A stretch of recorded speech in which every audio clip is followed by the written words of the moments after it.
Silakan dengan segala hormat.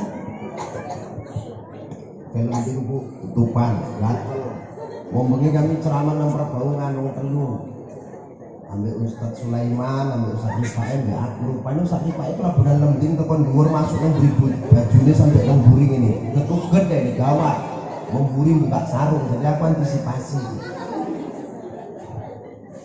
Bismillahirrahmanirrahim. Assalamualaikum warahmatullahi wabarakatuh.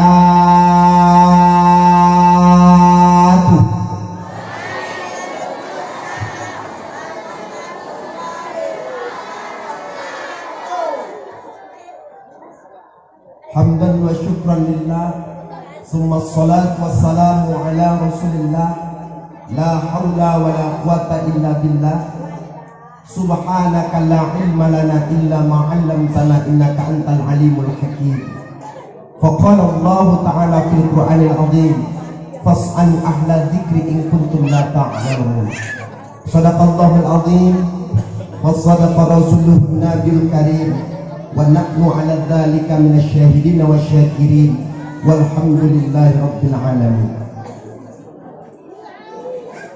Bersyukur kita kepada Zat Rabbul Izzati yang telah memberikan kita keselamatan sehingga pada kesempatan malam hari ini kita dapat bersama-sama di tempat ini dalam rangka majelis taklim. Mudah-mudahan kita yang berhadir pada kesempatan hari ini mendapat barokah ridha Allah Subhanahu wa taala. Selawat dan salam marilah sama-sama kita hadiahkan atas junjungan kita Nabi besar Muhammad Rasulullah sallallahu alaihi wasallam yang menghantarkan kita di permukaan bumi ini mengenal syariat.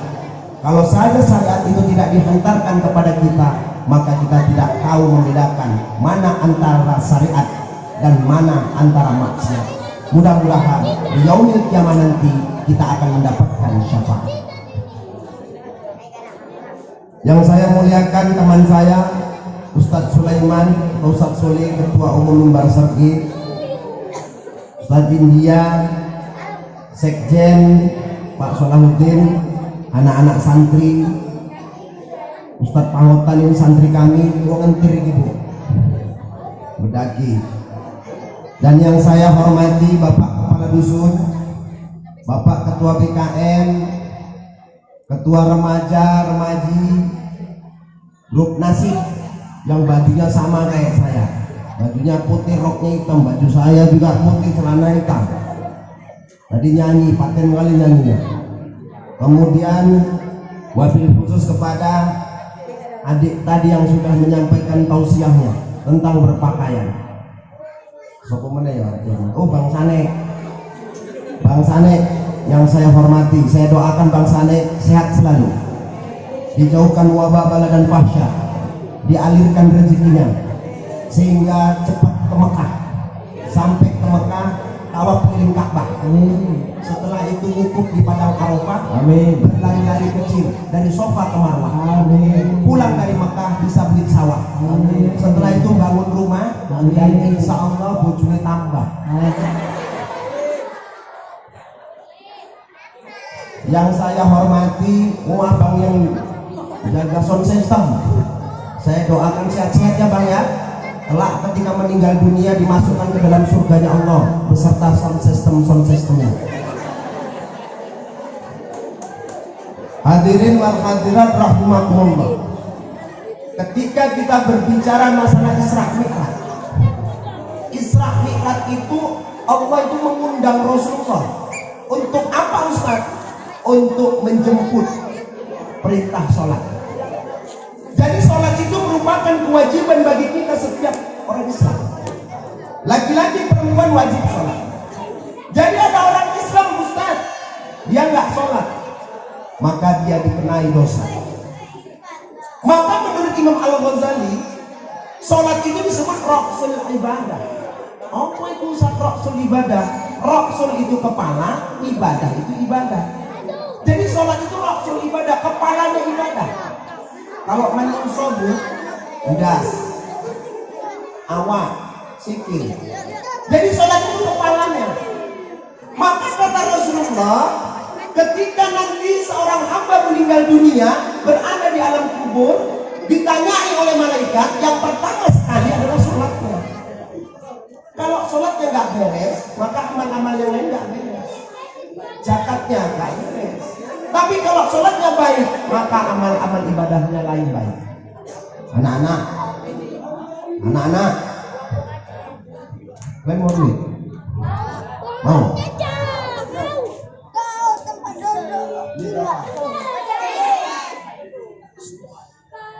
Ini? Ini? Ini? Ini? Suwun wis ngerage duitku.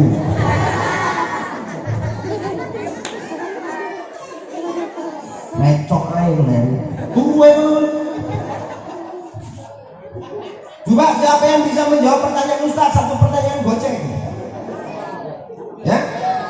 Goceng. Nanti di sini kasih hadiah ya, ini diam semua. Coba. Sebutkan negara yang paling tua di dunia ini. Sebutkan remaja juga 10.000. Sampai remaja anak goceng. Negara yang paling tua di dunia disebutkan. Ibu-ibu pun boleh jawab. Kalau ibu-ibu lempol, tapi jangan duitnya Pak Kadek ambil Pak Kadus. Jawab pun jelas juga ya, ceramah itu pun ya enggak. Udah lama kali pun deh. Makan apa di rumah kok lama kali berpikir? Negara mana?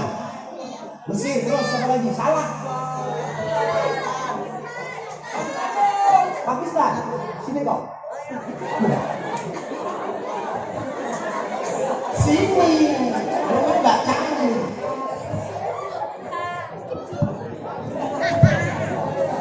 Terus dibocor itu. Oh. Benar, Pakistan. Apa sebabnya Pakistan, Ustaz? Karena negara yang pakai awalan Pakistan. Kan kuek. Pakistan. Nomor 2 negara yang paling tua nomor 2 mana? Bangladesh. Pakai abang. Nomor 3 mana lagi, Ustaz? Yunani. Wes, coba anak-anak, siapa yang bisa baca doa makan? Tunjuk tangan. Sini kamu.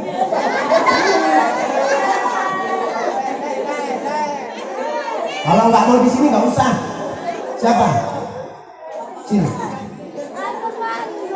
Makanya kalau nggak wani ini menang kamu. Siapa yang bisa baca doa makan? Sini nak. Sini. Ini baru keren. Siapa namanya? Ihan. Bapaknya ada di sini. Ngajak.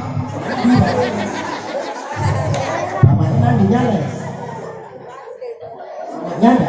Emaknya di rumah. Oh, bapak mamanya ngomong kasihan kali anaknya dicari beli.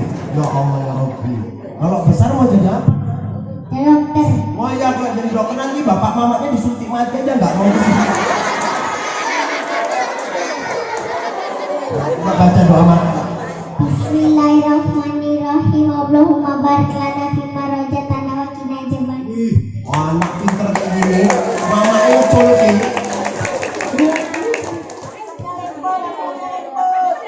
Kirim salam sama mama bapak ya. Nah besok suruh kamu sholat. Lah anak pinter kok itu dijarke wae. Lah tapi kok ning keyboard diikuti mbek mamane. Oke, ini kan cuma nyaman ke anak-anak, Bu. Wis menang lem. Cengeng lem. Dan lanjut, masalah sholat. Sholat itu rasul ibadah. Ketika umat Islam nggak sholat, berarti andaikan, dianalogikan seperti tubuh nggak lindas dulu. Tak tekon mama di sini. Kalau misal kita lindas di awak sikile pincang sing disebut apa, Bu? Menungso.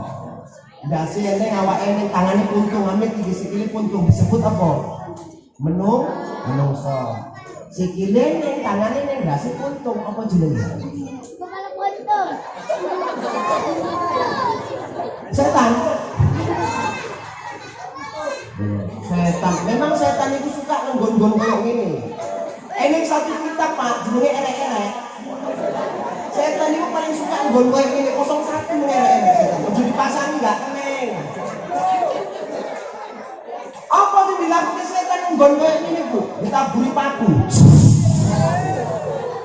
Maka sebelum acara selesai udah ada yang pulang berarti kena paku setan. Tapi andaikan ditaburi paku juga nggak pulang bertahan dia, setan melapor sama bosnya, maka diere-ere setan itu dibos sama 5 raja setan. Asik guyu-guyu kan pulang, oh dalam itu jadi pasangnya kan nggak kenal. Lalu jemaah tukang tulis, bekas tukang tulis wis tobat. Kalau nang kini buene nggak togel nggak ngerti lah. Bahasa aku nggak eneng ya kan yuk, nggak eneng.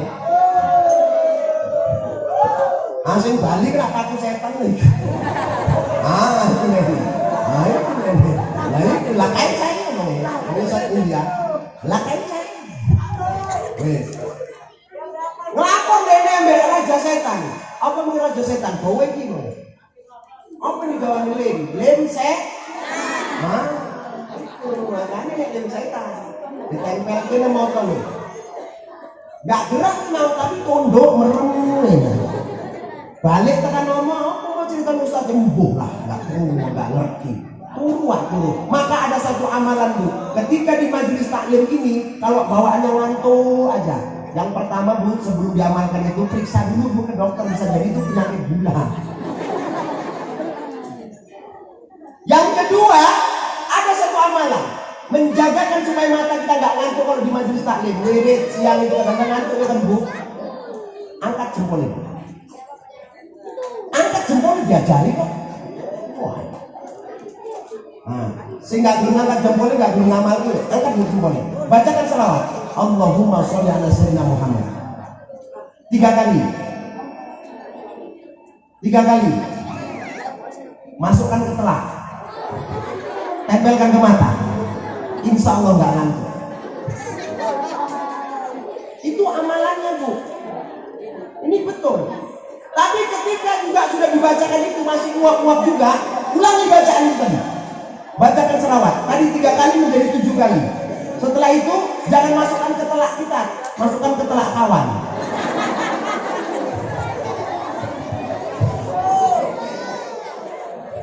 Wes lanjut lagi kita nggak usah suwi-suwi lah. Wong Ustaz ini pun selama suwi ambek hidup sama juga kayak numpak angkot. Suara kuntek gimana aku mau rotan ini. Lawak-lawak aja lah kita lah. Arah cerita masalah sholat lo kan juga nggak sholat. Oke lanjut masalah Isra Mi'raj sholat. Jadi ketika sholat itu diamalkan, maka kata Rasulullah SAW yang terpenting adalah kita harus tahu dan paham ilmu sholat. Sholat itu apa rukunnya, apa syaratnya. Ketika kita sudah tahu rukun syaratnya, maka kita kerjakan sholat. Kemudian yang mengiringi sholat apa? Wudhu. Bagaimana wudhu yang baik dan benar? Kadang-kadang maaf ini Bapak Ibu, mohon maaf. Ada orang Islam wudhu nggak pandai. Ada orang Islam mohon maaf, sholat nggak bisa, tapi dia nggak mau belajar. Maka ngaji itu penting Bapak Ibu. Ngaji itu bahasa Arab atau bahasa apa Bu? Coba ngaji itu bahasa apa? Bahasa apa? Ngaji itu bukan bahasa Arab nah. Ngaji itu bahasa Jawa. Kok kalimat bono coroko boto sawolo monggo boto tiban klopo ropo cokot kula itu pun nek coy. Jadi ngaji itu bahasa Jawa, songo gawe siji. Mana yang songo, mana yang 9? 9 lubang dosa. Maka kalau orang mati dimandikan air 9. Satu mana lubang yang 1? Lubang kubur. Orang yang mati dimandikan air 9 dulu, baru dimasukkan ke 1 lubang. Namanya lubang kubur. Aku raktekan bapak-bapak ini ngerti nggak? Ini 9 lubang. Ini 9 lubang buso. Moto Pak loro. Kadang-kadang laki-laki nengok perempuan itu bukan istrinya, istri tetangga, lebih sur dia. Apa kata Ustadz Suli? Laki-laki hari ini nengok istri tetangga, wah, nengok istri sendiri, wah. Ustadz Suli ngomong dari mata. Lobang dosa. Makanya kadang-kadang kalau perwilitan buat misi pengajian, sing nom-nom nemburi lagu, sing cuek-cuek seneng anak. Kadang-kadang ibu sing nom-nom iki dicurono lejing keteturan-keteturan gendong anak dimusuhi pula. Nengarap Ustaz gawat. Mata ini harus dijaga. Itulah persiapan kita ketika akan memasuki bulan suci Ramadan. 2. Telinga. Lobang dosa itu iya. Hidung. Wis 6. Tambah iki mulut, cangkem. Tukang bohong. Tukang gibah. Mengatai kekurangan orang. Dosa itu iya. Udah berapa? 7. Satu lagi bu, sinemburi. Gak usah disebut lah bu, lah apa. Kadang-kadang bojone nang isor. Sing wedok kan burung nonton TV nang kursi. Lanange letak nang isor semen dikentutin sing lanang ketat-ketit bojone. Kok mbok ngikuti aku nem. Ya kan sehat kan, timbang gak iso ngentut. Dosa itu dosa. Sitok meneh sing ngarep gak usah disebutin lobang apa. Lobang dosa itu iya. Seberapa banyak kata Rasulullah, di antara umatku masuk kubur itu kena azab bukan karena meninggalkan sholat, tapi kencing berdiri. Kencing berdiri. Laki-laki banyak kencing berdiri kena azab. Kalau perempuan gak ada yang kencing berdiri, aku yakin kalau perempuan kencing berdiri hajat kali. Yang banyak bapak-bapak jujur. Kalau betul-betul dia menjalankan ilmu fikih, dia jongkoknya. Kencing berdiri. Gue ada motor mandek nang ban motor. Ini pokok pisang arek wirid pokok pisang. Tapi enggak bapak-bapak ini. Maka ilmu itu penting bu. Sholat itu harus dikaper dengan ilmu. Seberapa banyak? Maaf ini, maaf. Jadi imam aja bu. Kalau nggak tahu ilmunya, tentang kelompok, omong setiko mau. Ajan kok wedang ngomong. Ngono wis tuwe enggak belum gantian ambek sino. Wah gantian kenapa wah wis meneng cangkemmu. Aku kan biyen tukang ajeng gak sing ganteni kok kowe ganteni aku. Lah jane kok wedang ngomong enggak genah sok kan. Jadi imam pun juga trawe imam ini.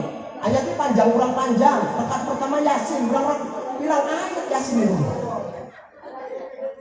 Kemudian siap Yasin surah Al-Baqarah. Ini surah yang enggak ngerti kok. Pertama dibaca wa inna lillahi wa qawaidan baiti Ismail rabbana taqabbal minna innaka antas samiul alim sampai 101 ayat.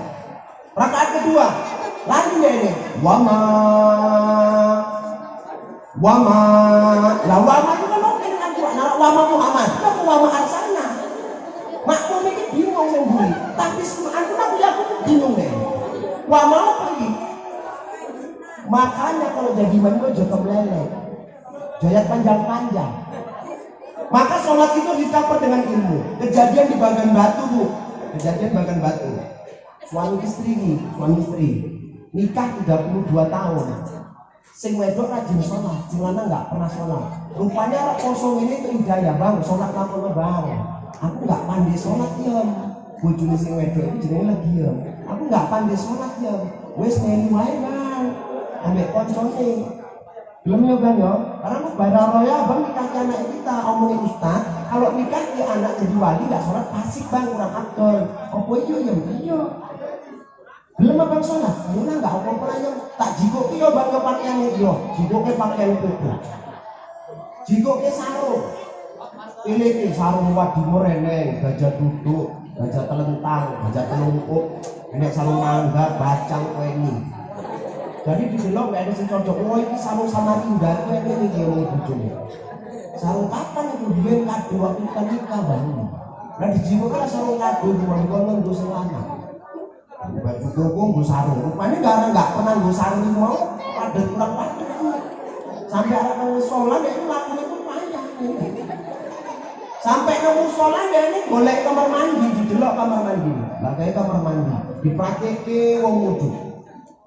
Wis dipraktekke wong wudu, oh kaya ngono yang wudu rupane. Wala sing penting ndas teles enggak. Tangan telesi, sikil telesi, kredus kabeh. Mlebu ndek ning masjid. Selesai ajan iqamah mlebu ndek masjid. Ada kaidah seharusnya yang di belakang imam itu, yang berdiri di belakang imam itu 3 orang ini badal imam. Kalau dia nggak bisa menggantikan imam, nggak usah berdiri di belakang imam, jauh. Kadang-kadang kita nggak akihai, nggak beres menunggu imam. Yang di belakang imam 3 ini badal imam. Lain mau kawan itu menunggu imam. Apa mau imam? Akhirnya sufufakum wa tarasu. Luruskan rapat kisah. Lanjut oh sholat itu kok rapat kisah. Kayak gini sholat. Imam pun angkat takbir. Allahu Akbar. Oh kayak gini. Diangkat. Allahu Akbar. Baca ayat Fatihah. Bismillahirrahmanirrahim. Selesai Fatihah. Ghairil maghdubi alaihim waladdallin. Amin. Baru baca ayat. Baca ayat. Selesai baca ayat rukuk. Oh kayak gini. Rukuk pertama aman. Rukuk kedua. Sujud mulai bukan kayak ini kan kayak kadang bu. 32 tahun agak meretak. Jadi sujud agak kerat emang saat ini.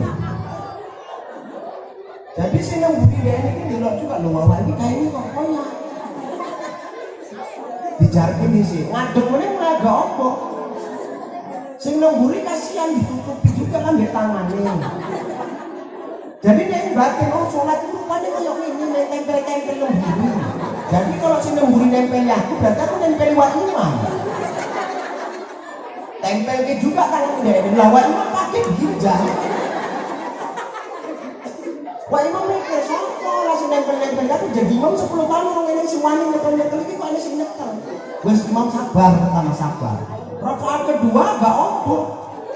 Kan padet sarung rukuk itu gak opo sejokan.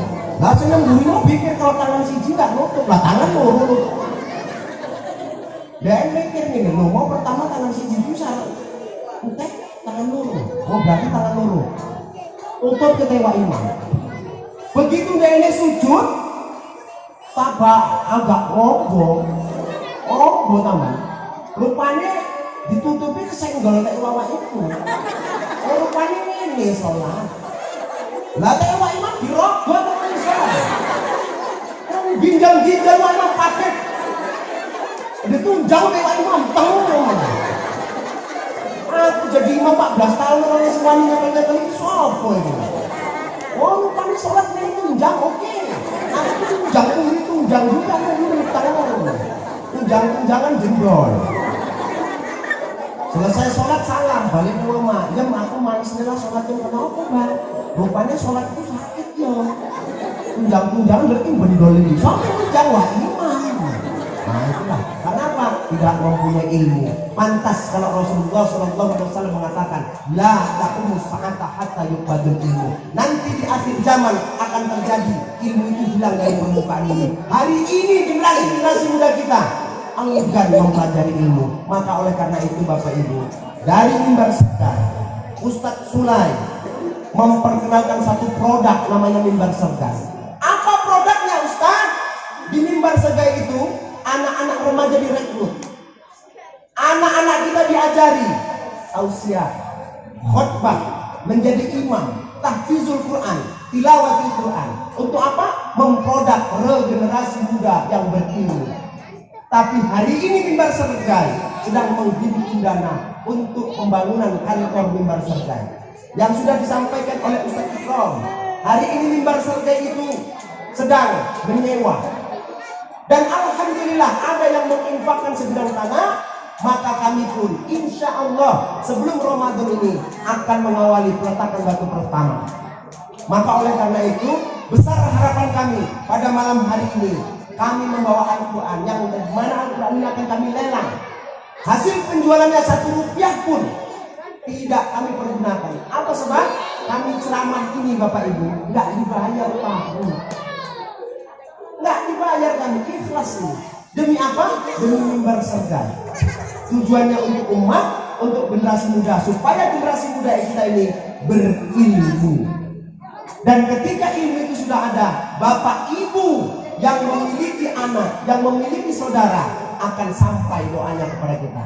Kemudian yang kedua, ketika bapak ibu berkenan, ikut membantu dengan hartanya, dengan kepemilikan uangnya untuk bisa ikut lelang Al-Quran, itu akan menjadikan jariah dan akan menerangi kubur kita sebagaimana yang sudah dijelaskan oleh Ustaz Ikram tadi. Maka harga Al-Quran 100.000, hasil daripada penjualannya akan dibangunkan untuk mimbar surga. Inilah contohnya Al-Qurannya. Terjemah. Ustaz, nggak bawa uang kan Ustaz? Nggak apa-apa Bu, bawa dulu Al-Qurannya. Nanti bisa dibayarkan sama bank siapa tuh? Bank Indra atau Bank Sanek. Kalau bapak ibu nggak bawa uang nggak ada masalah.